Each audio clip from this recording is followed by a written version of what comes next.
20 games into the NBA season, the Washington Wizards kind of lack an offensive identity. I think there's a simple fix, and we'll tell you what here on Locked On Wizards.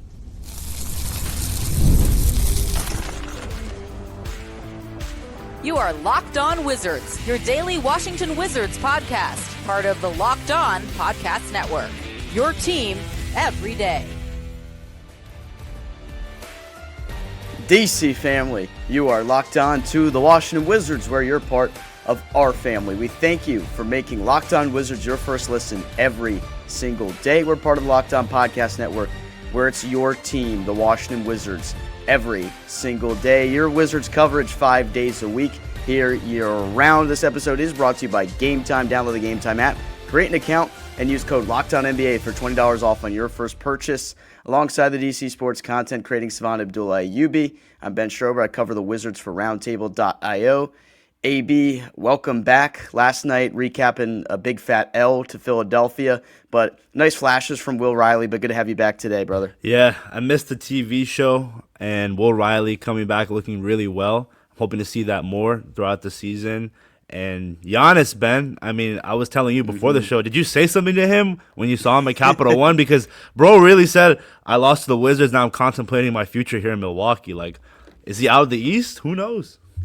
Yeah, so the breaking news as of 15 minutes ago, from the time that we're recording this here on Wednesday afternoon, Giannis Antetokounmpo and the Bucks discussing their future with his agent. I think there's going to be a resolution, they said, in the coming weeks. So Giannis's days might be numbered in Milwaukee. And I saw earlier that Brian Windhorst of ESPN had mentioned that Giannis requested a trade actually before the season had started. So that's going to be an interesting storyline to follow, just because if a player like that does depart from the Eastern Conference, it's something to monitor for the Wizards moving forward when they hope to compete a couple years down the road. On today's show, I want to get into the Wizards' lack of offensive identity, because some nights they move the ball well, a lot of nights they don't. I'll tell you why today. I think they need to stick to the plan when it comes to moving the basketball to help them find some fluidity offensively. I want to give you a stock report of the majority of the young players for this team. We'll mix in the veterans in there as well. We'll give you a lottery update,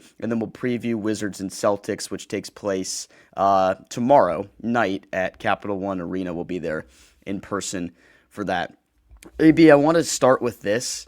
The Wizards 22nd in the NBA right now in assists per game. And I know you could say, well, it's not the very bottom like the Wizards are in a lot of offensive categories and a lot of categories in general, to be quite frank. But last night in the second half, they were so stagnant offensively, and it was a stark difference from the first half, because I kind of felt like they actually moved the basketball pretty well in the first half of yesterday's game. It allowed them to create some good opportunities for some of their big players. And I know not having Alex Sarr on the floor will maybe change the way they think in terms of offensive production, because they're not operating out of the pick and roll as much as they would with Alex Sarr. But at times we seem very Jekyll and Hyde, and whether we're going to be a team that actually moves the basketball or not. And I feel like the games where we don't move the basketball, the offense just looks putrid. Yeah, no, you brought up a good point. Like 22nd, it's not the worst, obviously. But at the end of the day, for this Wizards squad, in order for us to at least be competitive in games, for not dishing the ball, it's going to be a lot of stagnant movements and isolation shots and just very inefficient. See, I'm hoping that the idea of not having a pure point guard is a big factor into that, Ben, because we always talk about how it's hard to have a decent offense in today's NBA without a guy that's running the point and that can dish the ball out. And I understand the Atlanta game. You didn't have a point guard, but we still won by a lot. The three-point shooting was very apparent with Corey Kispert and CJ McCollum dropping 40+, but that's not sustainable. You can't get that every game. And the not having Alex Sarr, not having Corey Kispert, it showed when we played against Philadelphia. And they were injured too, Ben. They didn't have Joel Embiid. They didn't have Quinn Grimes, who went off when they first met up in Capital One. But going back to the whole idea of this Wizards offense, it's just maybe in the second half of the season with some of these vets gone, maybe the team will look faster and you'll rely more on just scoring on the fast break. But the half-court offense is just a thing that we're always going to be talking about, because with a young squad, and I love the vets that we have with CJ and Middleton, there's only so much they can do. And I'm hoping that this upcoming draft class, you land a guy, or maybe in free agency, you bring in a point guard here. Because before this year, it was Tyus Jones. When he was here, he was carrying that load. And Jordan Poole, even though he was chucking a lot of shots, was still playing that point guard role here in DC. We thought that maybe it would have been Bub Carrington, but clearly that experiment hasn't been going well. I still think Bub Carrington can find a role in this offense. But yeah, Ben, it's hard to have any fluidity without a pure point guard, and it's very apparent every night with this Wizards squad.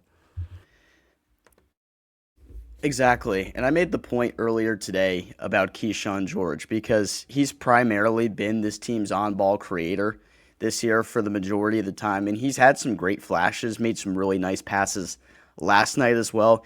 But I look to the splits in the last 10 games, and turnovers are still a problem for Kyshawn George. And I make the argument it's because this isn't really the guy you want to be your point guard of the future, obviously. If the Wizards are going to move forward in terms of this rebuild and taking the next step of the organization, they need to find a legitimate number one point guard option. One, because I don't think Kyshawn George is the one that's going to be able to elevate the team from that standpoint at that position. I think Kyshawn George can elevate this team in so many different ways, including his defense, his ability to shoot the basketball. I'll give you a really good stat on that in a second. But not necessarily just working as this team's on-ball creator. I think it does the Wizards a disservice in terms of overall development, and I think it's not really the best suited for him. So overall, it seems like kind of a lose-lose situation, but maybe I look at it this way.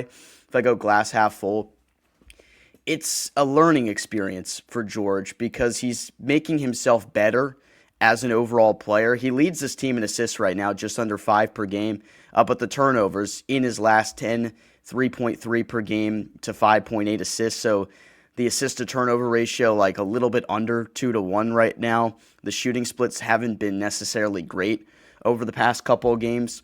But George is a guy that really would actually benefit from having a pure point on the roster, especially as well. I put out a stat on my Twitter today at Strober Sports if you guys want to check it out.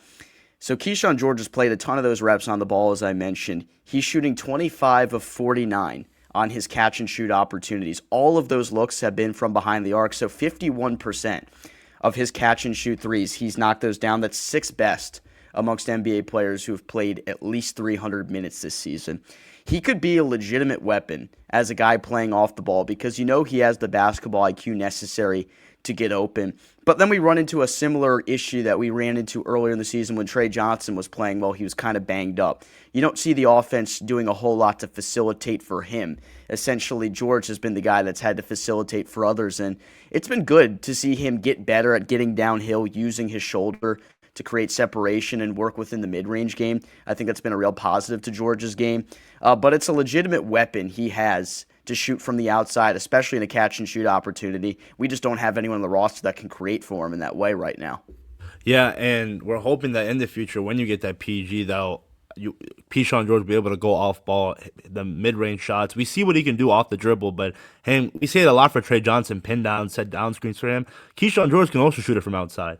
And again, with Kyshawn, Ben, defensively, we love it. Offensively, he's still working at it. It's just the versatility. That's what's so great about him. And you pair him alongside Alex Sarr. Defensively, those guys are really good. And on top of that, Bilal Coulibaly, once they figure out how the offense and defense gel together with all these young guys on this roster, this team will play better effectively. But as of right now, Ben, I think a lot of the points are just relying on fast break. And maybe that's a common theme when it just comes to young guys in general. And we're hoping that once their offensive game develops, as they play more team ball, then the half-court offense will gel together, and eventually you'll be able to get out of that bottom 10 in the league, and you'll hit average, then you'll hit top 10, and then maybe even top 5 in the future.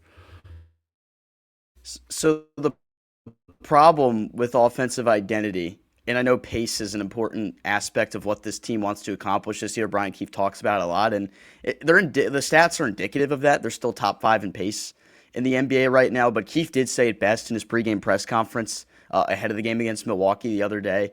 He said, we can't play with pace if we don't get stops. And the way the Wizards have defended this year, especially at the three-point line, it makes it really difficult for them to actually push the ball in transition. If you don't get a stop, you can't push the ball. You can't get a transition look, because I agree. We've actually looked really good in transition this year. I've seen a couple of instances where you run a 3-on-2 break or a 3-on-1, 2-on-1 break, whatever it may be. The Wizards have been really good at getting out in transition, pushing the ball, and getting buckets that way. They used that to go on some runs. In the Milwaukee game, you think to the Cam Whitmore lobs that we saw in that one. But with the way they defended this year, it's just not really an option for them to find a sustainable offensive option. So with that being said, I just feel like the identity right now appears to be they want to push the ball. They're trying to get better as an offensive half-court team, but they're just not there yet. They don't have the creator necessary for it. We see too much isolation ball, whether it's from CJ McCollum, or we see too much late in the shot clock action where Kyshawn George is essentially forced to try to get downhill, go get to the bucket. We're just not seeing enough of the ball moving and open looks being generated as a result. So that's been the biggest problem for me. I think they can get better at it if they prioritize moving the ball, maybe slowing things down a little bit.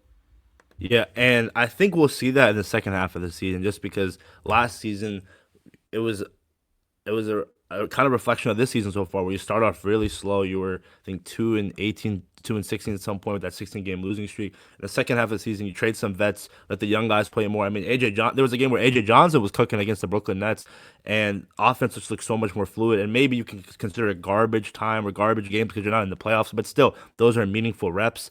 And going into the second half of this season, I think the offense will look a little more fluid because, again, with those vets, some of the, maybe being dealt, we don't know who yet. The offense in general will be much more faster, and the pace we're hoping will be better. I think you're right. All right, let's take our first break. When we come back, let's give a little stock report on our young Washington Wizards. What if sports were traded like markets? Now you can put your sports IQ to work in real time with Robinhood prediction markets. It's not you against the house. It's you participating in a live market. You can buy or sell your positions live all game long. Use your sports knowledge in the moments that matter. Robinhood prediction markets changes the game. It's people moving the action. So when momentum shifts, you can move with it. I always knew the game, but never had a dynamic way to apply that knowledge. Now I can actually take part of that live in a market powered by the people. You're no longer just a spectator. Play by play, you decide. Trade every play with Robinhood. Now available across the U.S. Download the Robinhood app now to begin. Stock report update. We're 20 games into the season, which is crazy to think about. Insane. So basically, almost a quarter of the way done. I guess technically, no. Yeah, no, technically not a quarter of the way done. I guess we'd have to be like some point in the first quarter of this game tomorrow to officially be 25% through the season. We're 3-17, obviously not very good. Didn't expect the team to be very good. Maybe they're a little bit worse than we thought, especially defensively. I'll kick off the stock report. I want to start with Bilal because it's been such a mixed bag for the kid. I'd say his stock right now hasn't really changed for me. So I think going into the season, I was like, this is a guy I think is going to show something in year number 3 in terms of elevating his game defensively. Offensively, we need to see an improvement. I don't know if we're seeing a whole lot of that yet. We're seeing the improvement in terms of his ability to beat his man off the bounce and get to the rim and actually punch it on your head. But he's not very assertive in picking and choosing his spots when to do that. I think that's still been an issue for him. A majority of the games where he's come back from the calf injury, you always see him taking around 6 shots per game. Yesterday, another really tough night for him. But the jumper is legitimately a concern for me right now. And I know it's very early in his career because he's 21 years old, and you know he is out there consistently working on the jump shot. But maybe something with getting the surgery on his hand before the season's affecting it, because it just doesn't really look right now, AB. Something is off with his jump shot, and I can't exactly pinpoint what it is. Yeah, I think right now Bilal is the most polarizing Wizard on this roster, just because of the fact that offensively, like the lack of us being assertive. We know that this guy is so quick, man. We think he can take anyone off the dribble. We saw how he ended the game against Milwaukee and one dunk over Giannis, but it's just we're not seeing enough of it, and the inefficiency from shooting it from the outside, and that was apparent going into the draft where it was like the offensive game is very raw. Defensively, great. I mean, elite defender in my opinion. I love it. Like, again, anytime the team's best player, you see him out there, you want him to guard their team's best player because you know he can do a good job on him. And to me, it's just, I don't know. I think it's too soon to call him a bust, in my opinion, because it's year 3. Again, Will Dawkins mentioned how a lot of these guys aren't going to hit their strides until 2-3 years down the line. And I think, again, maybe like Kyshawn George, if we had a point guard, maybe Bilal could thrive off that. But just that threshold, Ben, of taking 6 shots a game, it needs to be at least 10. You're the guy that's going to be there for contract extension. And there's a lot of wings on this team, the surplus of them. Cam Whitmore just got traded for 2 second-round picks. He probably wants to take your starting spot here. Bilal Coulibaly, the first draft pick of the Will Dawkins era. There's so much like outside noise, but for him to be a cornerstone player, offensively, you need to take that stride. And I'm not saying it has to be now you're averaging 15, 20 points a game, but just the inconsistency, Ben, it's just, that's something that I didn't want to see this season. And I understand the injuries, but it's just been really slow offensively. Defensively, great. I just want to see more of it. So his 3-point shot is around 26% right now, so it's decreased even from what it was last year. He was 34% in his rookie season, 28% last year, and he's dipped that down a little bit to begin this year. It's very early, obviously, and he's missed plenty of games, so one good night can kind of fluctuate the way his numbers would look from three-point land. But it's been a concern just because the way he's missed to me. It just hasn't looked right. So hopefully something gets figured out. Maybe it is a health thing and it will improve as the season goes on. But it's something I'm monitoring as we move forward here. Moving on to Alex Sarr. His stock is all the way up for me. Couldn't have imagined how much better he would be this year. I thought he would take a jump here in year number 2, but this has been really, really impressive stuff. For a guy that was shooting under 40% from the field as a 7-footer last year, he has a completely new mentality to his offensive game. He's broken out things of the bag that we haven't seen yet. That post spin looks really good. His turnaround fadeaway jumper looks a lot more fluid. He actually faces the basket when he shoots it now. There are little aspects of his game that I do want to see him polish up, and that's just his ability to handle the ball, the ability to take on a double team that comes his way when he's dribbling the basketball, trying to get to work in the high post. That's going to get better with time. He's going to continue to get bigger. Free throws too, Ben. Yeah, that's also been a bit of a problem for him right now. I think he's at 60% or something like that. I have to double check on the number in a second. But for a guy like Alex Sarr to take only 17% of his looks from right around the rim last year to increase it to around like 65%, this year is a big-time difference in offensive mentality. And the results have shown he's been the Wizards' best offensive player, like overall. I'd say you'd have those nights, obviously, where CJ goes for over 40 twice this season. But in terms of just doing everything and operating as one of the best players out of the pick and roll, top 5 in screen assists this year, Alex Sarr has been their best offensive player this year. His stock all the way up. And it's funny, Ben, because you talked about his offensive game. Defensively, the rim protection. I mean, 2 blocks a game, that's like a common theme now. And every time I see a stat with Alex Sarr, when it comes to defense, I always see him paired up with Victor Wembanyama, which is it's just good to be in that type of company. And it's crazy, Ben, because he really put words into action. This media day, he talked about how he wants a shot die to be better, and you always alluded to that fact. And he's been doing that. I mean, again, when he's in that post area, that fadeaway shot reminds me of Dirk Nowitzki. It's just money every time. And like you mentioned, the ball handling, you wanted to see him do better at it, but he's so freaking young, Ben. This is a guy who I remember I'll keep reiterating to the fact that people were willing to give up on him so soon after a couple summer league games. And he has proven people wrong. And I understand the Athletic ate their crow, but not top 10 in a redraft. It's amazing how he's turned heads, and now people are starting to respect Alex Sarr. I remember somebody of my friends were just clowning on him.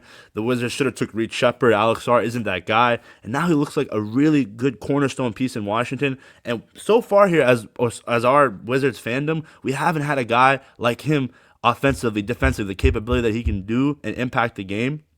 And again, when he gets a pure point guard on this team, Ben, the pick and rolls would just be amazing. And he's 20 or 21 years old, very, very young, alongside all these guys on this roster. And I'm just excited, Ben. And I understand he's dealing with an injury, but this Wizards team in general, when he's on the floor, they're so much better, and they're playing at such a good pace with him. And the screen assists, I mean, small things like that. Obviously, we're not winning right now, but you can build on it, and when this team starts competing, you'll be like, these days were the building blocks for Alex Sarr to eventually be an all-star. Remember, Ben, I said top 5, top 7 center, and people thought I was crazy. People thought he's a power forward. I mean, look at it now. Again, I know I'm wrong a lot. I am probably a lot more than I'm right.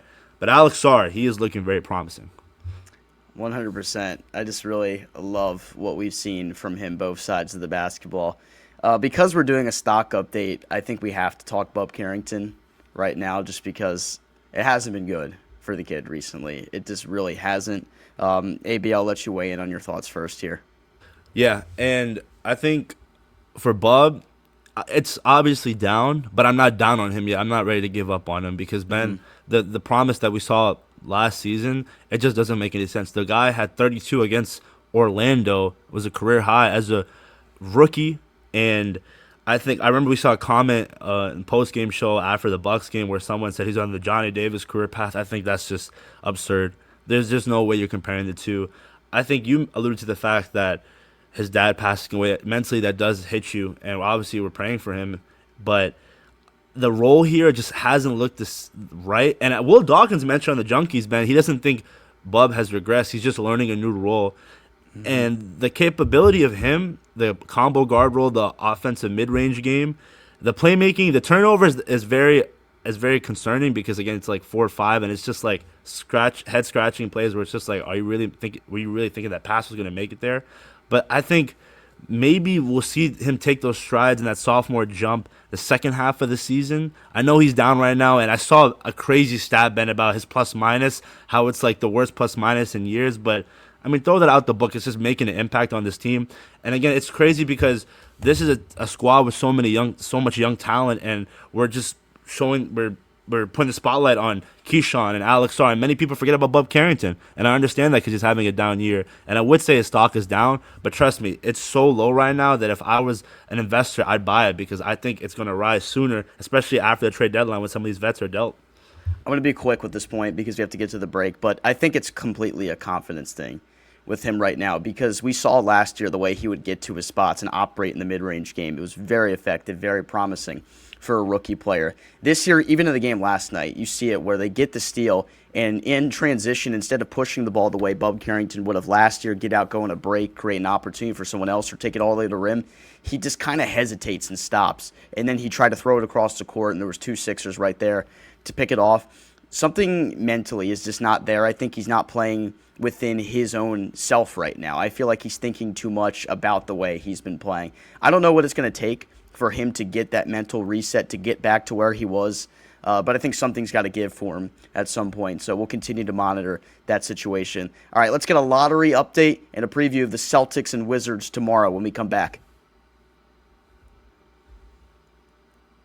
The World Cup is coming back to America for the first time since 1994, and with 48 teams for the first time ever, it's going to be massive, but let's be honest, getting tickets is usually the hardest part. That's why the Game Time app is clutch, finally giving fans a real advantage when it comes to snagging seats. With Game Time, you can track price drops in real time, get alerts when great seats open, and buy tickets the moment they hit the app. It puts the power back in your hands, and it makes going to the World Cup realistic instead of impossible. You pull up the app, and the layout makes it so simple to scroll through matchups and compare seat views. Pick a game, tap a section, and you have your tickets locked in within minutes. No confusion, no hunting for fine print. The seat view feature is a game changer. You literally see what the pitch looks like from your exact seat before you buy it. So take the guesswork out of buying World Cup tickets and every match, concert, or event with Game Time. Download the Game Time app, create an account, and use code LOCKEDONNBA for $20 off your first purchase. Terms apply. Again, download the app, make an account, and use code LOCKEDONNBA for $20 off. Swipe, tap, ticket, go with Game Time. Gunna was in the building at Capital One Arena the other day. I should have asked if I could have used Game Time to snag some seats to the show that he had last night at the Wharf. Obviously, couldn't go to that one because I was covering the Wizards game, but I did consider going. I was considering going to see Gunna live at the Anthem. I wonder if Gunna's hip been to the whole AJ DeBonza meme. Like, that's one thing I would want to ask him because it's just so funny. I think he's too focused being an athlete, according to the board at Capital One Arena. I guess because he does all that like running stuff. Gunna's considered an athlete now. I digress. All right, let's get back to the whole point. So we're 20 games into the season, so we'll do a lottery update. I said we would do this like every 10 games or so. We know the lottery is going to be very important to us Wizards fans. Tankathon, Ben. That's our best friend. Tankathon. Yeah, I mean, I'll run a simulation here in a second. Right now, the Wizards are second, so obviously that's good. You're guaranteed to have your first-round pick as long as you're in the bottom 4. The Wizards with 3 wins are tied for the least wins in the NBA right now with New Orleans. New Orleans is ahead of them at number 1, though, because they have the 19 losses already this season. Man, that is tough sledding. And they don't even have their first-round pick either, which is even more insane. If I were a Pelicans fan right now, I'd be super happy with the way Derek Queen is playing, but I would open Tankathon and see that little arrow pointing to the Atlanta Hawks logo and just go, oh my gosh, dude, like where do we go from here? So at least we're not in that predicament right now. If you're a Clippers fan, dude, I don't even know, because right now the Thunder are slated the 5th best odds right now in the lottery. Oh, like, bro, are you serious? If they land, bro, Ben, like they have to do something. They have to override something. Like there's just no way they're gonna win the finals again and get a top 4 pick. Like that's not even fair. AB, the Thunder right now on Tankathon are slated for 3 lottery picks. 5, 9, and 14, because Philadelphia at 11 and 9 is actually in the 14th spot at the lottery. If OKC gets 3 picks in this lottery, that would be actually insane. But no, there's so many bad teams in the NBA this year. Brooklyn and Indiana, both with 4 wins. The Clippers with 5 wins. The Thunder own that pick. Sacramento with 5 wins. We know they're about to enter a full rebuild. Charlotte has 6 wins. They haven't been any good, even though they beat us. There's a lot of competition in terms of competing for this lottery. So you look to a game like last night coming off a win. I don't think you need to get too worked up that the Wizards won't win back-to-back games or haven't won back-to-back games since last year. I don't know if this team's going to win back-to-back games this year. Maybe it happens in the second half of the season, but I'm not going to be too worried about anything like that because I think it's super number 1 priority for this organization to have a top pick in this draft. Every time I watch college basketball, which is very seldom right now because we're so caught up in the heat of the moment within this Wizards season, but whenever I see a big Duke game like Duke plays last night, Boozer has dropped 30 points consecutively, the most in freshman history at Duke. I'm like, oh my God, like we could use that guy. We could use Darren Peterson, even though he's kind of been on the mend recently with the hamstring stuff. This lottery stuff is going to ruin my life for sure come May. Like I'm going to be way too stressed out about it leading up to it. And if things don't go our way again, it's going to be very, very disheartening to deal with. I know some of y'all are going to run to the comments saying, it's already fixed. Like, we'll be getting the 6th pick or we'll get the 5th pick even if we have the best odds at getting number 1. Like, I hear you. I completely understand it. Like, I have a rational fear of that as well. But we just kind of have to stay true to the process at the point with that.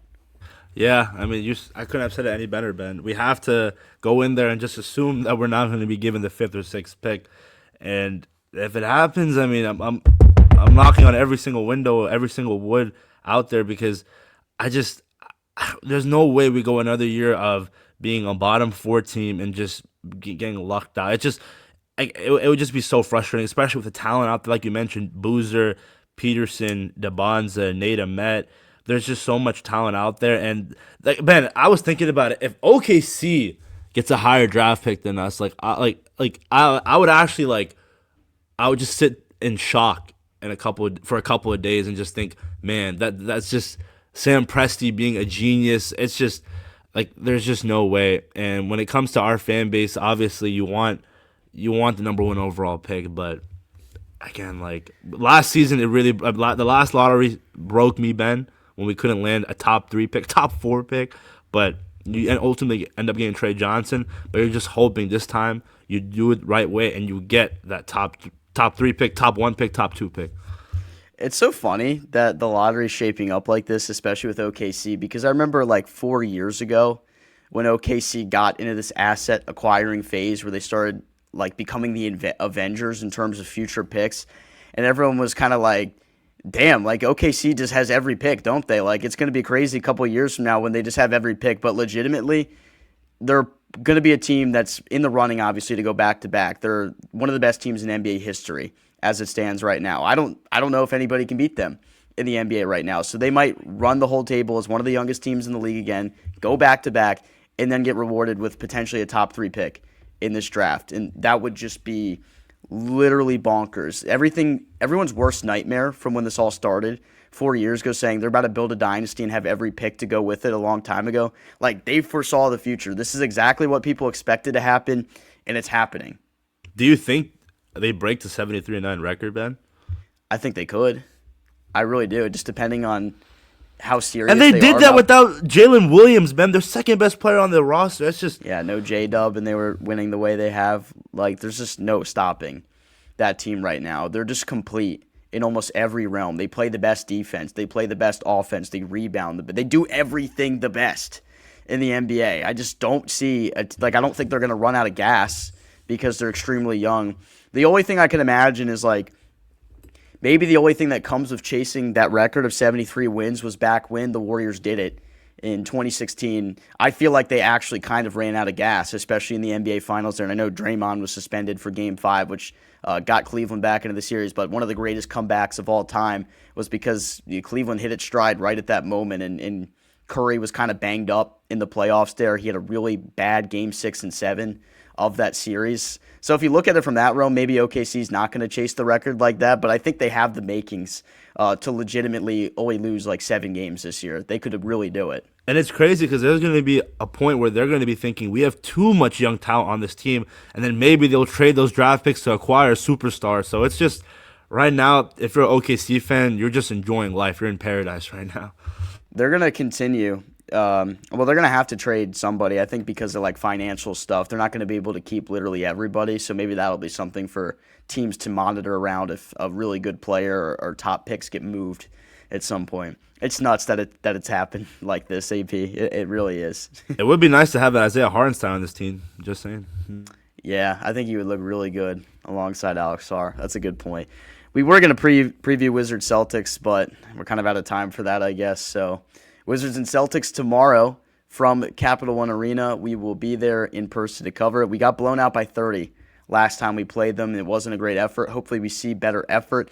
The Wizards trying to go for 3 wins in a row at home for the first time in a very, very long time. I'd have to double-check the date, but I'm pretty sure it's been a very long time since they've won 3 games in a row at home. With that being said, we thank all of you for making Locked On Wizards your first listen every single day. For your second, check out the Locked On NBA Fantasy Basketball podcast. Josh Lloyd will make sure your team has what it takes to compete in your league. For my co-host, Abdullah Ayubi, I'm Ben Strober, DC family. We'll talk to you later.